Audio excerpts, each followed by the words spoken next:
অবশেষে রাসেল ভাইপারের সাথে দেখা হয়ে গেল। Welcome back to another my new video. আজকে আমি যাচ্ছি সাপ ধরতে। আরটিভিতে কিছুদিন আগে একটা ব্যানার প্রকাশ হয়েছিল।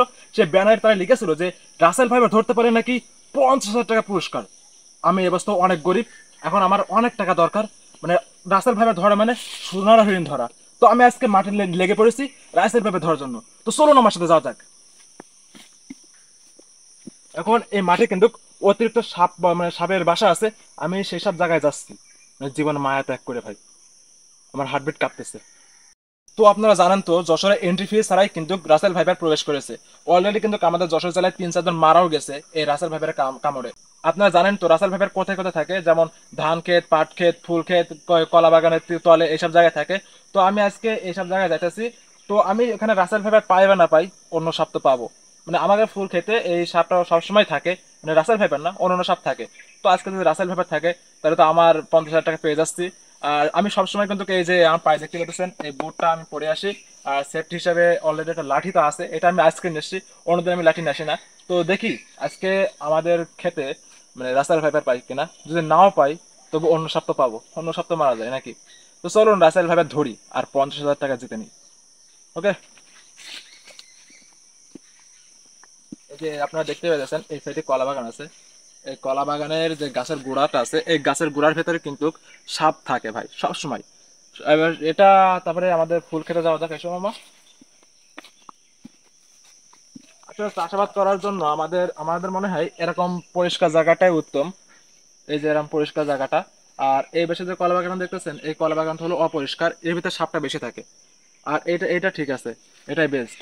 তো আমরা এখন ফুল ফুল খেতে যাব। সেখানে কিন্তু রাসেল ভাইপার না থাকুক, অন্য সাপ অবশ্যই থাকে। তো আমি কিছু চাষিদের সাথে কথা বললাম, তো তারা আমি বললাম যে আপনারা কেন বোট পরে আসছেন না বা সেফটি নিয়ে আসছেন না, এর মতো অবস্থায় রাসেল ভাইপারের আক্রমণ সবসময় বেড়েই চলছে। তারা আমাদেরকে একটা কথা বললো যে আমাদের বিশ্বাস আছে আল্লাহর উপরে, আর ভাগ্যে যেটা লেখা আছে সেটা তো কেউ খণ্ডন করতে পারবে না। তো এসব নিয়ে ভয় পায় না। আর আমরা তো এই বোট পরে কাজ করতে পারবো না, কাজ তো করতে হবে, যদি কাজ না করি আমাদের পেটে ভাত দেবে কে। তো তাদের কথা ঠিক আছে, আবার তো সেফটি নেওয়াটাই উচিত আমার মনে হয়। তো তো সেফটি নিয়ে আসবেন, আপনারা কাজ বাজ করবেন। তো আমি এখন ফুল খেতে যাচ্ছি। তো ওখানে দেখি রাসেল ভাইপার না পাই অন্য সব পাবো, তাকে আজকে কোপায় মেরে ফেলবো। আসো আসো।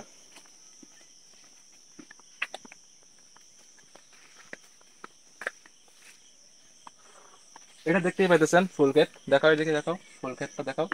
এটা তো আপনারা অনেকে জানতে চাচ্ছিলেন যে আমাদের বাসা কোথায়। তো আমাদের বাসা হলো গদখালি, আর আপনারা জানেন যে গদখালি ফুলের জন্য বিখ্যাত। আর আমাদের একটা বিজনেস আছে, সেই বিজনেসটা হলো ফুলের বিজনেস। আমাদের অনলাইনে একটা পেজ আছে গদখালি ফ্লাওয়ার সিটি, এবং ইউটিউব চ্যানেলও আছে গদখালি ফ্লাওয়ার সিটি। আপনারা চাইলে সেখান থেকে স্বল্প মূল্যে ফুল অর্ডার করতে পারেন। আর ফুলের দাম কিন্তু এখন অনেক কম। তো আর দেরি করবেন না, এখন ফুল অর্ডার করুন।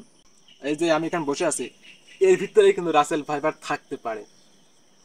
কখন কমনে আক্রমণ করবে আমি সেটা শিওর না, ঠিক আছে। তো তুমি সাবধানে এসো, ঠিক আছে।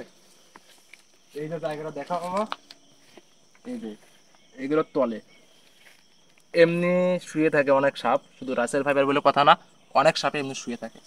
তো ধরো আমি এখানে পা দিলাম, এই পাড়া দেওয়ার পরে কিন্তু ওনারা আমার পায়ে কামড় দিতে পারে। তো সেফটি হিসাবে আমি এই জুতোটা পরে আসছি, যখন জুতায় কামড় দেবে আমার পায়ে লাগবে না। তো চলুন সাবধানে এসছি।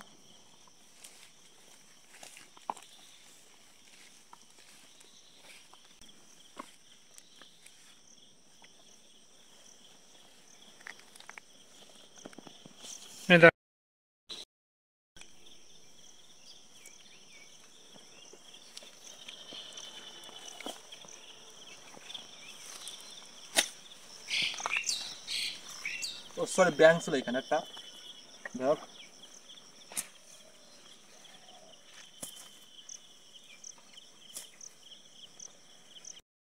বলে দিলি তুই। ও, এই গাছটা কিন্তু এমনিতে বিষাক্ত। এটা যখন আমাদের হাতে লাগে তখন কিন্তু আমাদের হাত পা সব চুলকোয়। এটা একটা নাম আছে, বৈজ্ঞানিক নাম, সেটা আমি জানি না, কিন্তু এটার নাম আমি ছোটবেলায় দিয়েছিলাম নাকফুল। ছোটবেলায় দিয়েছিলাম আর কি। তো এই গাছটা আমরা ঝোপঝাড় আছে অনেক খেতে, তো এই ঝোপঝাড়গুলো কেটে ফেলা উচিত। কারণ যদি ঝোপঝাড় থাকে এই ঝোপঝাড়ের ভিতরে কিন্তু সাপ পোকা বেশি বাসা বাঁধে। তো আমরা এটা ফেলাই দিই। এমন অনেক আছে, তো এর ভিতরে কিন্তু সাপ পোকা বেশি থাকে। তো যাই হোক, সাপ আশা করি আমাদের সামনে পড়বে না, আর আমরা 50,000 টাকা পাবো না, আর দরকারও নেই, জীবনের মায়াটা অনেক বেশি। তো সবার একটা কথা বলি, আপনারা সবাই সাবধানে থাকবেন। যদি কারো সাপে কামড়ায়, মানে রাসেল ভাইপার কামড়ায়, তো আপনারা ওঝা এসব বাদ দিয়ে, এটা আমি কখনো বিশ্বাস করি না, ওঝা এসব বাদ দিয়ে আপনারা সরাসরি স্থানীয় হাসপাতালে চলে যাবেন, সদর হাসপাতালে চলে যাবেন, সেখানে গিয়ে মেডিসিন নেবেন। আশা করি আপনারা সুস্থ হয়ে যাবেন, আর বাকিটা আল্লাহ ভরসা।